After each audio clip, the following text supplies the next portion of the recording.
I was actually just explaining this to a client on a nutrition consult call, and I wanted to bring it up that animals like cow, deer, goats, they're ruminant animals, and they have multiple stomach chambers to help them to break down fiber into usable nutrition. Humans, we have one chamber for our stomach, and we have a very high amount of stomach acid to help us break down proteins and not break down cellulose. Fiber, if you're eating like a standard diet, might help you poop. You actually, when you're eating a carnivore diet and you're getting a really high amount of nutrition with little waste, don't need the fiber to poop. And your gut bacteria actually adapts. It doesn't need to feed on fiber. And you know this because there are thousands and thousands of examples of people who are not eating fiber who have incredible gut health. When we remove the fiber, we all of a sudden realize that inflammation goes down, gut health improves. It was never about needing more fiber, it was about eating less waste.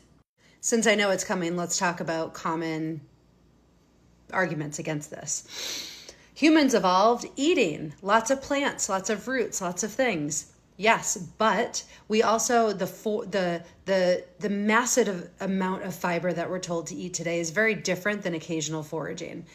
The animal was always the prized possession because it was the highest nutrition. And let's not forget that we still don't have the stomach of a cow to break down that stuff used in the body as nutrients.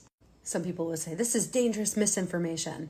Well, for people with autoimmune issues, IBS, chronic inflammatory syndromes, this is actually a therapeutic tool, removing fiber. I'm not saying carnivore, excuse me.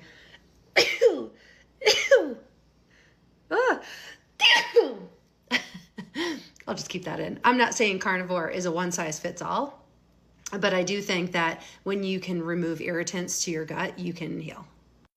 And then there's the people that talk about how fiber is going to help you to avoid colon cancer risk.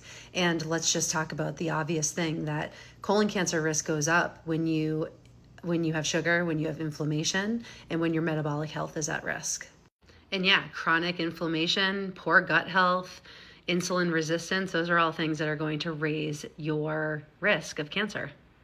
And I'm not saying that when you eat fruits and vegetables that these are the things you're going to say, oh, well, it's all about just removing the waste. And if you have a healthy diet of fruits and vegetables, then you're not going to have the inflammation.